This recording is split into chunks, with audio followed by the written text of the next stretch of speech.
Hey guys, Ash here from C4D Tech, and I've got the Redmi Note 3 with me. In this video, let's unbox it and take a quick look inside.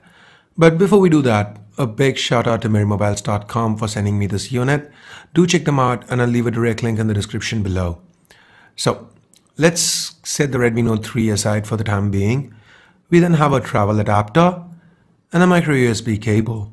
In traditional Xiaomi fashion, there's not a lot in the box. This time though, a first for the Redmi line, we have a SIM ejector tool. Now that's here because the Note 3 is built out of metal and doesn't have a removable back. Anyway, to the front, on top, we have the earpiece, sensors, a 5-megapixel camera, a 5.5-inch display follows that, and we have the familiar trio of capacitive keys at the bottom. These keys are backlit.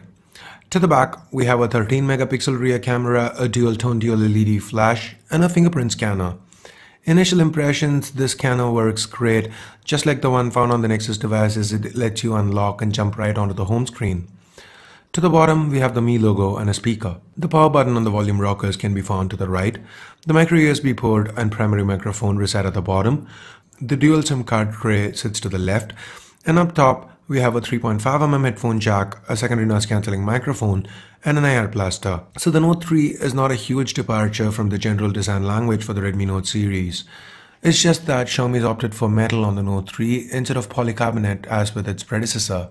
Compared to the Note 2, the Note 3 is a little shorter, but 0.4mm thicker. This thickness can be forgiven given that it sports a 4000 mAh battery this time.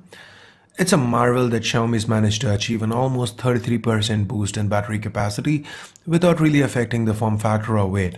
Underneath the hood, the Redmi Note 3 still sports the same chip, the Helio X10. In fact, the cores here are clocked at 2 GHz instead of 2.2 as seen on the Note 2 Prime. The 32GB variant of the Note 3 does come with an extra gig of RAM though. The Redmi Note 3 also sports a similar 5.5-inch Full HD IPS display like its predecessor. Full HD over 5.5 inches results in a pixel density of 401 pixels per inch. And that's definitely sharp and the display seems decent.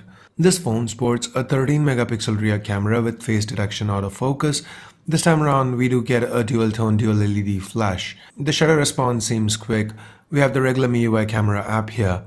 This seems to use the same sensor as the Note 2, so I guess it should perform similarly. Here are a couple of quick samples that I shot. The filters make a return too, and the 5-megapixel front-facing camera seems good. It's worth noting that it can now shoot 1080p video. Some MIUI 7 on top. We have the regular MIUI features here, themes, the security center, and so on. The fingerprint scanner option is possibly the only new one. So just like with the Redmi Note 2, the Note 3 also appeared snappy given that it shares internals with its predecessor.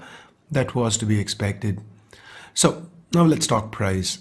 The 32GB Redmi Note 3 is priced about $20 more than the 32GB Redmi Note 2.